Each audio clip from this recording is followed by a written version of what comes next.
एक बैंक को आपका इंटरेस्ट रेट कितना होगा, आपका हर महीने का ईएमआई कितना होगा, आपका लोन टू वैल्यू रेशो कितना होगा, आपका प्री पेमेंट का चार्जेस, प्री क्लोजर का चार्जेस, साथ ही साथ आपके जो भी यहाँ पे चार्जेस रहते हैं अलग से, प्रोसेसिंग के चार्जेस भी, वो सारी चीज़ें यहाँ पे हम डिस्कस करेंगे, उसका कंपैरिजन करेंगे और बाद में डिसाइड करेंगे कि ये सारे बैंक के चलते आपको कौन सा बैंक चूज़ करना चाहिए। तो पहला फैक्टर है इंटरेस्ट रेट। देखो दोस्तों, इंटरेस्ट रेट एक सबसे इम्पॉर्टेंट फैक्टर है, क्योंकि उसी के चलते आपको पता चल जाता है कि आपको जो लोन पेमेंट करना है वो कितना ज़्यादा तक करना पड़ेगा। यानी कि अगर देखा जाए तो 0.5% का भी अगर इंटरेस्ट रेट में डिफरेंस है तो भी बहुत ज़्यादा है। क्योंकि यहाँ पे मैं एक सिंपल एग्जांपल ले रहा हूँ, अगर आप 30 लाख का लोन लेते हो और 8.5% के हिसाब से कर लेते हो तो आपका सिर्फ इंटरेस्ट का जो अमाउंट है वो 32,48,327 रुपीज़ हो जाता है, और 8% के हिसाब से अगर कैलकुलेट करते हो तो 30,22,368 रुपीज़ होता है। यानी कि सिर्फ 0.5% के डिफरेंस से 30 लाख के लोन के लिए आपके 2,25,959 रुपये सेव होते हैं। वही केस में अगर देखा जाए, अगर आप 40 लाख का लोन लेते हो 8.5% से अगर देखा जाए तो आपका जो इंटरेस्ट अमाउंट है वो 43,31,103 रुपीज़ होता है, और 8% के हिसाब से वो 40,29,825 रुपीज़ होता है। तो 40 लाख के लिए आपके जो सेविंग होते हैं 0.5% के अगर इंटरेस्ट रेट में डिफरेंस है वो 3,01,278 रुपीज़ होती है। तो अगर आप देखा जाए तो लगभग 2 से 3 लाख रुपीज़ की आपकी सेविंग सिर्फ और सिर्फ 0.5 का अगर डिफरेंस भी इंटरेस्ट रेट में है तो भी बन जाता है। तो इसी के चलते अगर देखा जाए तो सारे बैंकों के यहाँ पे पहले इंटरेस्ट रेट देखेंगे। तो इंटरेस्ट रेट की बात अगर की जाए तो यहाँ पे सबसे ऊपर जो 8 नंबर पे मैंने लिखा है वो आईसीआईसीआई बैंक, जिसका मिनिमम इंटरेस्ट रेट 7.7% से लेके 8.5% तक है। एचडीएफसी का इंटरेस्ट रेट 7.5% मिनिमम है और मैक्सिमम 8.25 है। स्टेट बैंक ऑफ इंडिया का मिनिमम इंटरेस्ट रेट 7.35% है और मैक्सिमम जो है 7.85। और यहाँ पे एक बात नोट कर लीजिएगा, ये जो सारे इंटरेस्ट रेट है, जैसे ही आरबीआई अपना interest rate, repo rate, reverse repo rate कम या ज़्यादा करता है उसी हिसाब से चेंज होते रहते हैं। तो आज की डेट में जब मैं वीडियो रिकॉर्डिंग कर रहा हूँ, यानी कि आज 31 मई को ये इंटरेस्ट रेट कैलकुलेट किए गए हैं, जिसके चलते अगर आप 4 महीने 6 महीने बाद देखोगे तो इसमें थोड़े बहुत या तो ज़्यादा या फिर कम होने के चांसेस है। तो लेकिन आज के हिसाब से यहाँ पे कंपैरिजन कर रहे हैं। सेंट्रल बैंक ऑफ इंडिया का मिनिमम इंटरेस्ट रेट है 7.25%, मैक्सिमम है 7.35%। बैंक ऑफ इंडिया का मिनिमम है 7.25 और मैक्सिमम है 7.55%। पंजाब नेशनल बैंक का मिनिमम इंटरेस्ट रेट है 7.2% और मैक्सिमम है 7.8%। यूनियन बैंक का मिनिमम इंटरेस्ट रेट है 7.1% और मैक्सिमम है 7.55%। और बैंक ऑफ बड़ौदा का अभी के हालात में सबसे कम इंटरेस्ट रेट मिनिमम है वो 6.85% से लेके 7.85%।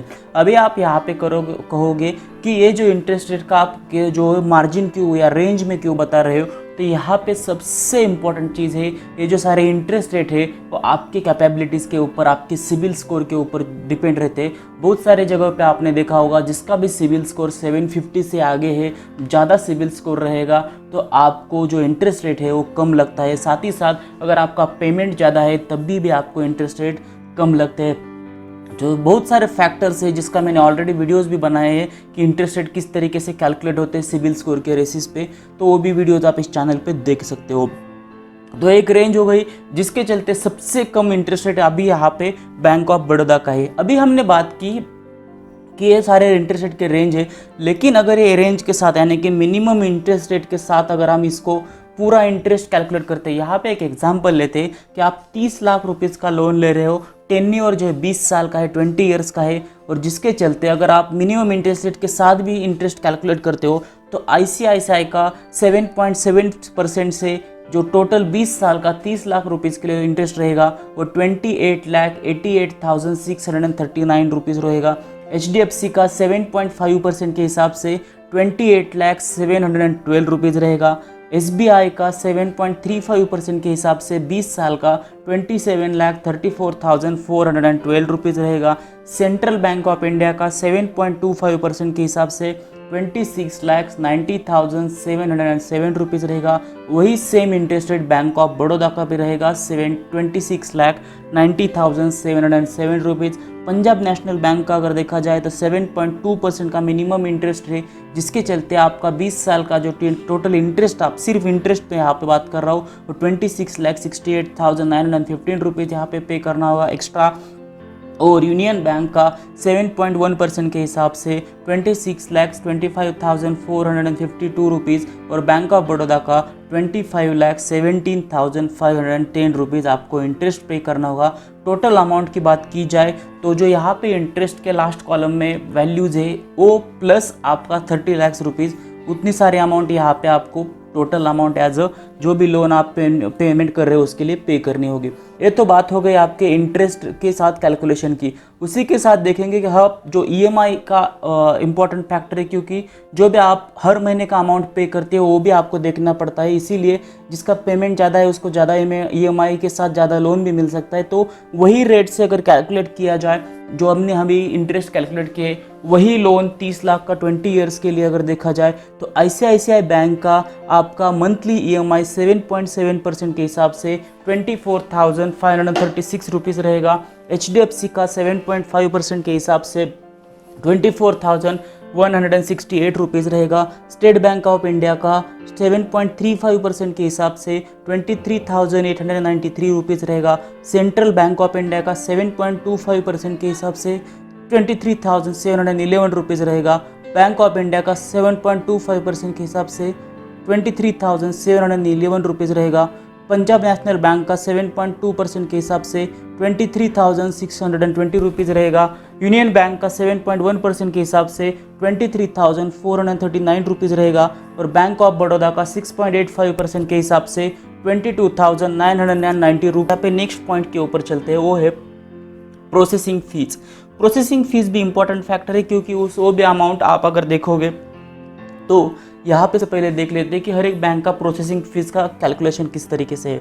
तो आईसीआईसीआई बैंक का अगर देखा जाए तो 1% का आपका जो टोटल लोन है उसका 1% आपको यहाँ पे मिनिमम पे करना पड़ता है। यानी कि 30 लाख रुपीज़ का लोन लेते हो तो मिनिमम 30,000 रुपीज़ आपको यहाँ पे पे करने पड़ेंगे। एचडीएफसी बैंक का 0.5% है, यानी कि आपको 15,000 रुपीज़ पे करने पड़ेंगे। स्टेट बैंक ऑफ इंडिया का 0.35% से लेके 0.5% है, तो आपको 10,500 रुपये बनते हैं, लेकिन मैक्सिमम जो लिमिट है वो 10,000 है। सेंट्रल बैंक ऑफ इंडिया का 0.5% के हिसाब से 15,000 रुपीज़ है। बैंक ऑफ इंडिया का 0.25% के हिसाब से 7,500 रुपीज़ है। और पंजाब नेशनल बैंक का 0.35% के हिसाब से 10,500 रुपीज़ है। यूनियन बैंक का आपका 0.5% के हिसाब से 15,000। ये जो कैलकुलेशन लास्ट कॉलम में किए गए हैं वो सारे के सारे 30 लाख रुपीज़ का अगर आप लोन लेना चाहते हो उसके लिए है। अगर आपका लोन का अमाउंट ज़्यादा है या कम है उस हिसाब से यहाँ पे आप कैलकुलेशन कर सकते हो। बैंक ऑफ बड़ौदा का यहाँ पे 15,000 रुपीज़ है, क्योंकि जो प्रोसेसिंग फ़ीस है वो 0.5% है।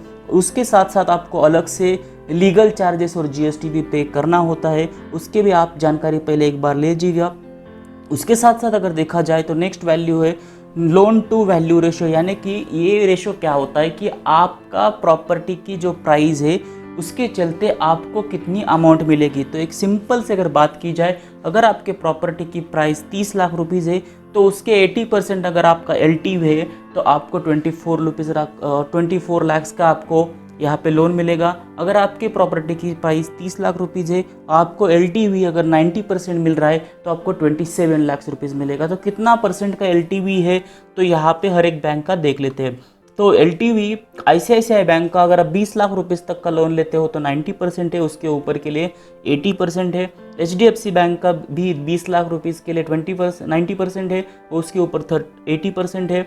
और एसबीआई का 90 और 80 है। उसके साथ साथ अगर देखा जाए तो central bank of India, Punjab national bank, union bank of India, bank of Baroda, इनके सारे के 30 लाख रुपीज़ तक के जो वैल्यूज़ है वो 90% है। इसीलिए यहाँ पे 20 और 30 लाख रुपीज़ में 90% लिखा है। और 30 लाख से लेके 75 लाख तक के जो अगर लोन लेना चाहते हो तो आपको 80% मिलता है। तो 30 लाख रुपीज़ के अगर ऊपर लोन जाता है तो इन बैंकों में आपको 80% का एलटीवी मिलता है। वो प्री क्लोजर फीस और प्री पेमेंट फीस, तो वह भी तो अगर पहले कुछ 5-10 साल पहले आपने लोन लिया होगा तो उस समय प्री क्लोजर के कुछ चार्जेस रहते थे। प्री पेमेंट के लिए भी बहुत सारे बैंक्स एक्स्ट्रा से 0.2%, 2%, 1% इस तरीके से आपको प्री पेमेंट के भी चार्जेस लेते थे। लेकिन अभी आरबीआई के रूल के हिसाब से बहुत सारे बैंकों के अगर देखा जाए तो फ्लोटिंग रेट से अगर आप लोन ले रहे हो तो आपको प्री क्लोजर या प्री पेमेंट के कोई चार्जेस नहीं लगते।